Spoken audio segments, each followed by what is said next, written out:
My name's Grace, and I used to think I had it all figured out. A great job as head of marketing, a loving husband Mark, and a comfortable life. I was paying off our mortgage with my own salary, feeling pretty damn proud of myself for being financially independent. Family was a big part of our lives, too.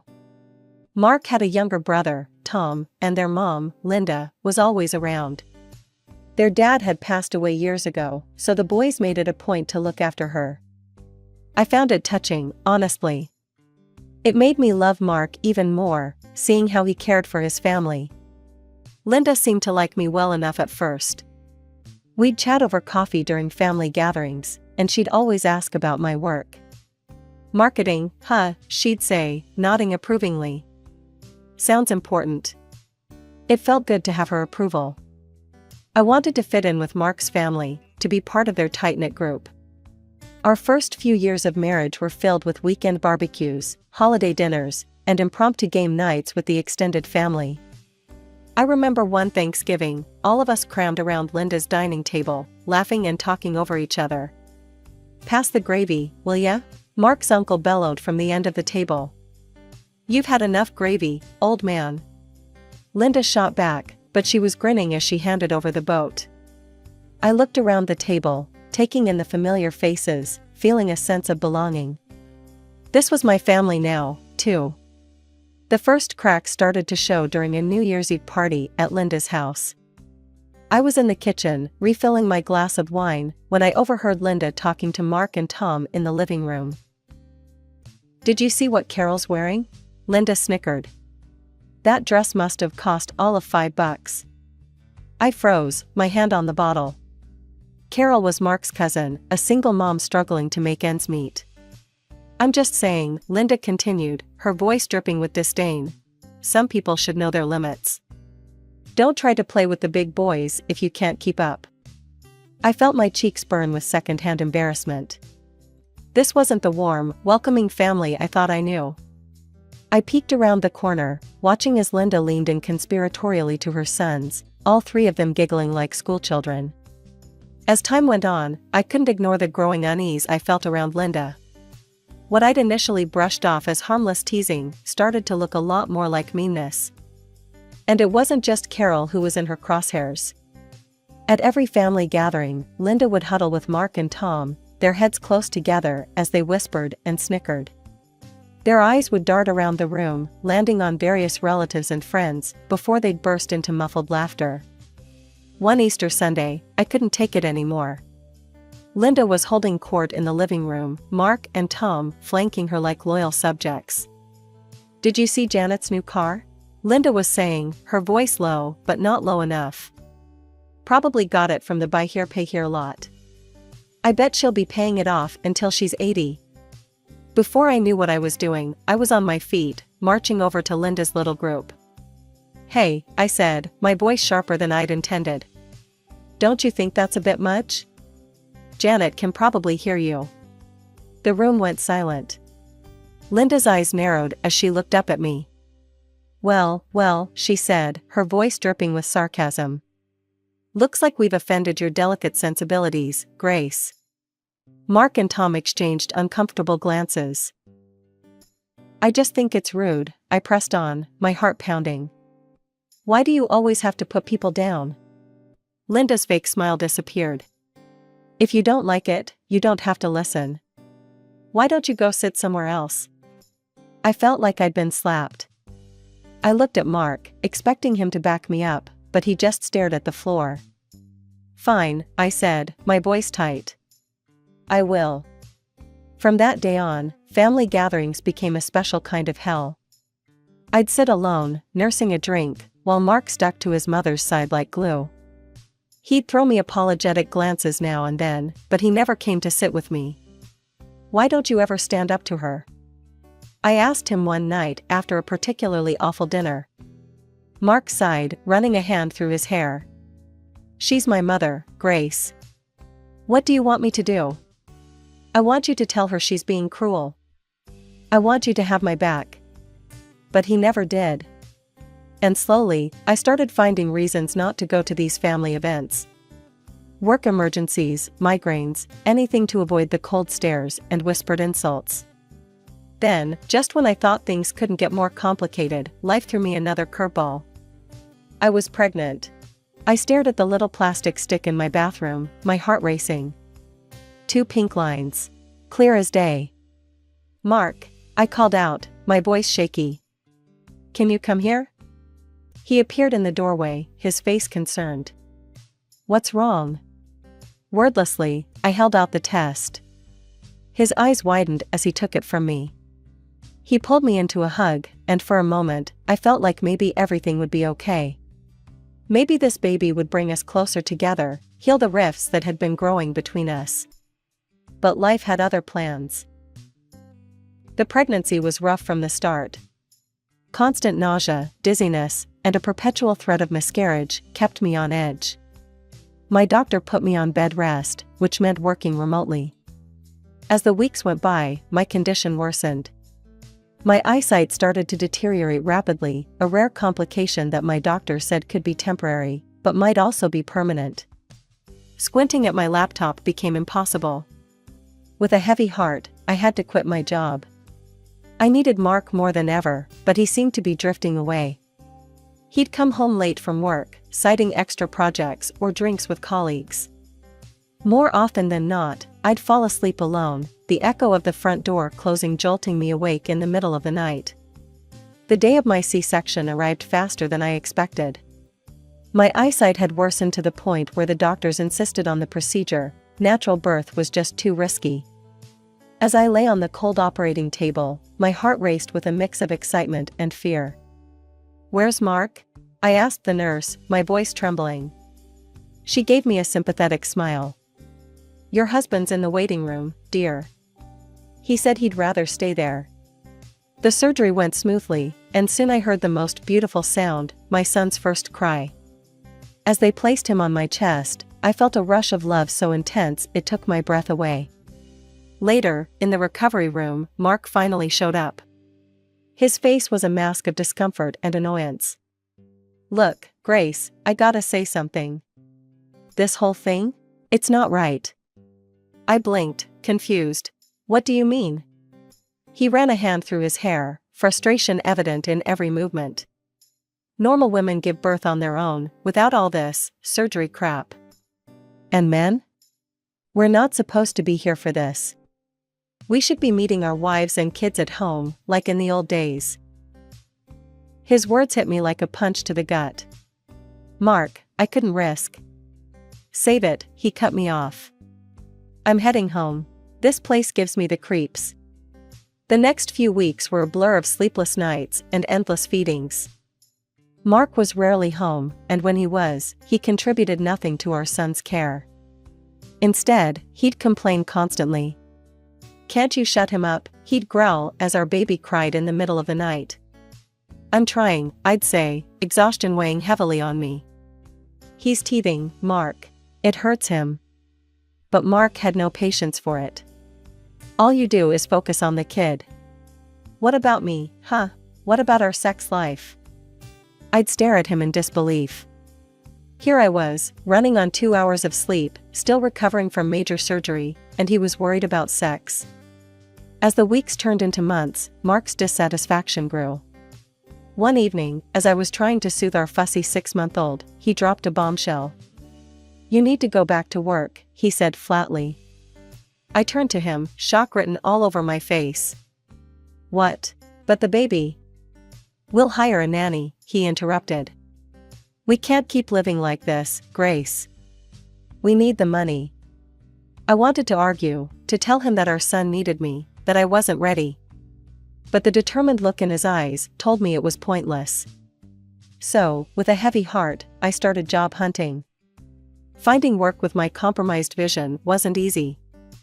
I eventually landed a position at a smaller company, but the pay was less than what I'd earned before. When I told Mark, his reaction was predictably negative. "That's it?" he scoffed. "We're paying a nanny for this?" I felt tears pricking at my eyes. "I'm doing my best, Mark. It's not easy with my eyesight." "Excuses," he muttered, walking away. And so began my new reality, rushing to work each morning, guilt gnawing at me as I left my baby with the nanny, struggling through the day with my limited vision, then coming home to a resentful husband and a child who needed me. Time flew by in a haze of work, childcare, and mounting tension at home. Before I knew it, 2 years had passed since my son's birth. Despite the challenges, I loved him fiercely and found joy in his every milestone. Family gatherings remained a source of stress, particularly due to Linda's behavior. She'd sweep in, playing the doting grandmother for show, but her indifference was palpable. "Come to Grandma," she'd coo, arms outstretched to my son.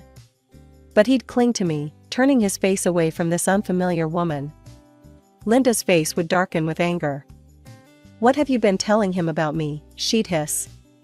"You're turning my own grandson against me." I'd try to explain, my voice tired. "He just doesn't know you well, Linda. If you visited more often..." "Don't you dare blame this on me," she'd snap, stomping off to complain to Mark. Then, one ordinary Tuesday morning, my world tilted on its axis once again. I stared at the pregnancy test in my hand, my heart racing. Positive. I was pregnant. Again. Fear gripped me. My first pregnancy had been so difficult, my health so compromised. Could my body handle another? But as I calculated the weeks, I realized I was already well into the first trimester. The decision, it seemed, had been made for me. With shaking hands, I called Mark at work. "What is it?" he answered, his tone impatient. "Mark, I'm pregnant." There was a long pause. Then, "Look, Grace, I'm busy. We'll talk later. Just, don't quit your job, all right? We can't afford that." The line went dead. I sat there, phone in hand, feeling more alone than ever. Thankfully, this pregnancy proved easier than my first. My morning sickness was manageable, and my vision remained stable.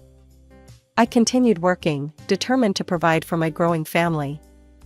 But as my belly swelled, the distance between Mark and me seemed to grow exponentially.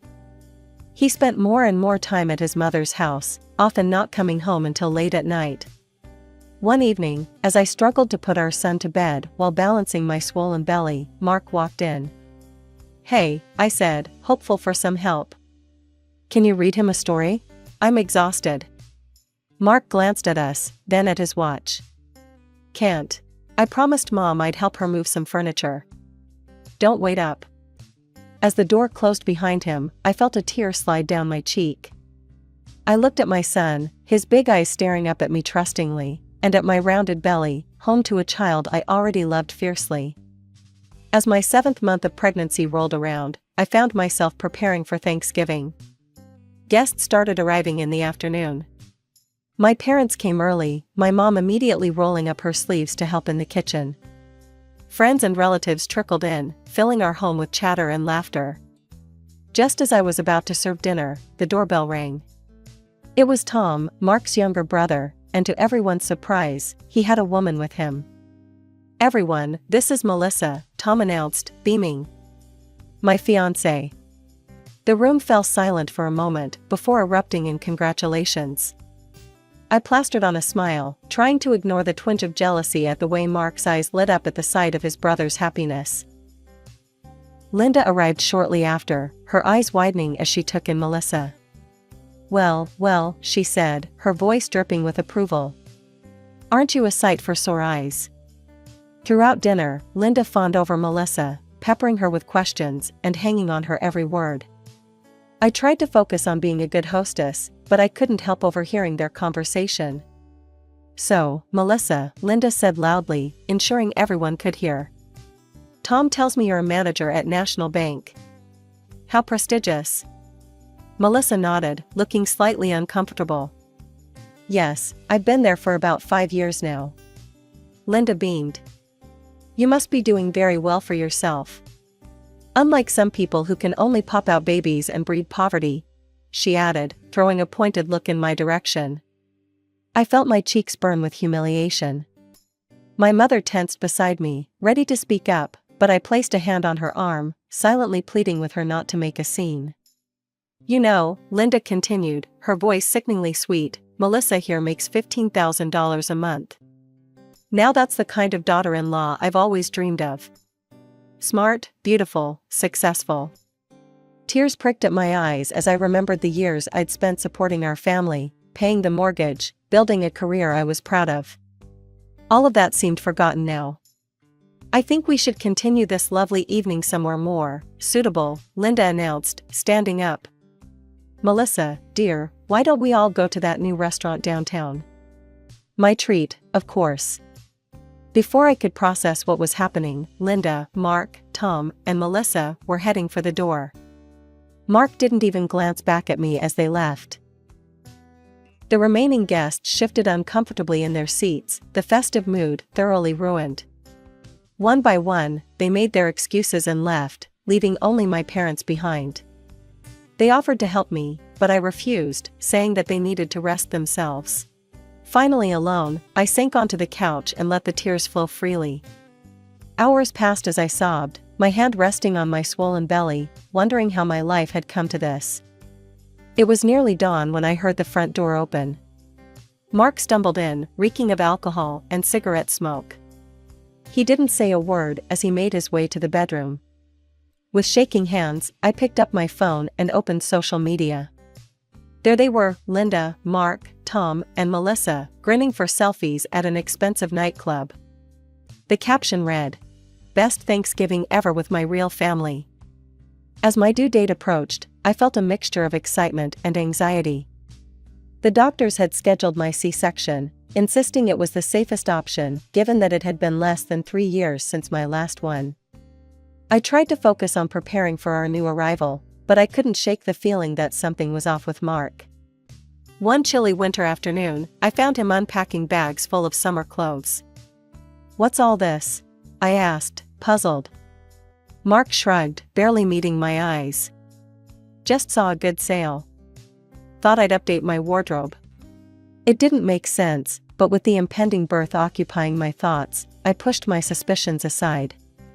I'd been meticulously saving money in a separate account, determined to take a couple of months off work to recover and bond with the new baby. My workplace had approved 2 months of unpaid leave, which was a relief. I'd set aside enough for the mortgage, bills, and even a babysitter for our 3-year-old. For once, I felt prepared. 3 days before my scheduled C-section, chaos erupted. I was resting on the couch when Mark burst through the door, Linda hot on his heels. "Hurry up," Linda barked as Mark rushed to our bedroom. I struggled to my feet, waddling after them. Mark was throwing clothes into a suitcase, the summer clothes he'd bought. "Mark?" I said, my voice rising with panic. "What are you doing?" He barely glanced at me. "Tom's getting married in Hawaii. We're all going." The world seemed to tilt beneath my feet. "What? But my C-section is in 3 days. Who's going to take care of our son?" Mark zipped up his suitcase, finally meeting my gaze with cold indifference. "You'll manage. You always do."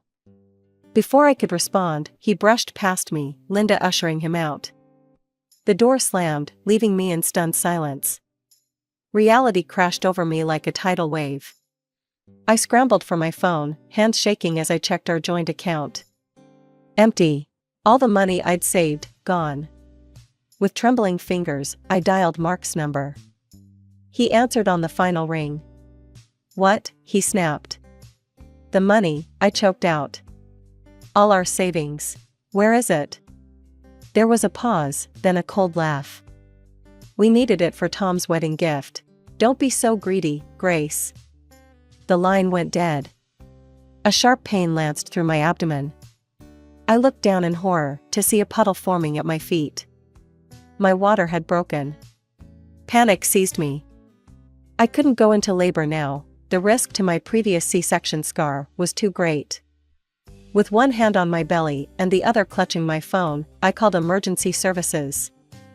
The hospital was chaos, doctors shouting, machines beeping. I woke hours later to the gentle beeping of monitors. My mother's tear-stained face swam into view. "Grace," she whispered, squeezing my hand. "You're okay. The baby's okay." Slowly, the fog lifted. I'd nearly died. My baby had nearly died. But we'd made it. 3 days after the emergency C-section, I was feeling surprisingly strong, both physically and emotionally. The doctors were pleased with my recovery and gave me the green light to go home. Mark hadn't called once since he'd left for Hawaii. Not to check if I was alive, not to ask about his new son. In that moment, I knew our marriage was over. I called my parents and asked to stay with them for a while. Their response was immediate and supportive. My parents doted on both boys, giving me time to rest and recover. I started researching divorce lawyers and gathering documentation of our finances. Then, exactly a week after I'd left the hospital, my phone rang. Mark's name flashed on the screen. I let it go to voicemail twice, before finally answering on the third call. "Where the hell are you? Why aren't you at home?" Mark's voice was a mixture of anger and confusion. I took a deep breath. "I'm at my parents', Mark. With both of our sons. I've filed for divorce." There was a moment of stunned silence, then a bark of laughter. "Divorce? Are you kidding me? After everything I've done for you? Everything you've done?" I felt a surge of anger. "You mean like abandoning me right before I gave birth? Or stealing all our savings?" "Oh, get over it," he scoffed. "I'll pay you back, no problem. In fact, I don't even want to see you again. You know why? Because I'm going to be rich." He launched into a tirade about how Tom's new wife had offered him a job as her deputy at the bank. How they were going to start their own financial company. How she was going to make them all wealthy beyond their wildest dreams. "You never believed in me, Grace," he spat. "You always shot down my ideas, always held me back. Well, guess what? I'm free now. And you? You're just a loser who can't see potential when it's right in front of her." The divorce proceedings moved quickly. To my surprise, Mark didn't contest anything. He returned the money he'd taken from our accounts and agreed to pay alimony. When it came to the house, I had years of mortgage statements proving I'd been the one making payments. The judge awarded it to me without hesitation. The day I returned to my house with the boys, Mark was there, packing up the last of his things. He sneered as I walked in, the baby in my arms and our toddler holding my hand. "Enjoy this dump while you can," he said, hefting a box. "I'll be in a mansion soon, swimming in cash. You'll see what you missed out on." As he walked out the door, I felt a weight lift off my shoulders. The house suddenly felt bigger, brighter. A year and a half had passed since the divorce. Life had settled into a new normal for me and my boys. I'd returned to work, finding a balance between my career and motherhood. It wasn't always easy, but we were happy, healthy, and thriving. One ordinary Tuesday, my phone buzzed with a news alert. As I read the headline, my jaw dropped. "Local banker exposed as fraud, leaves family in ruins." The article detailed a shocking scandal. Melissa, Tom's wife, had been running an elaborate con. She'd convinced Mark, Tom, and Linda to take out massive loans to fund a non-existent financial company. They'd even mortgaged Linda's house, pouring every penny they had into this imaginary venture. But Melissa wasn't a banker at all. The office she'd shown them was a short-term rental, a prop in her elaborate scheme. She'd disappeared with millions, leaving behind a trail of forged documents and broken dreams.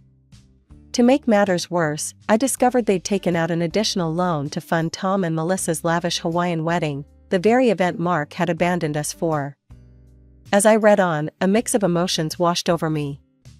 Shock, confusion, and, I'll admit, a twinge of satisfaction. The consequences were severe.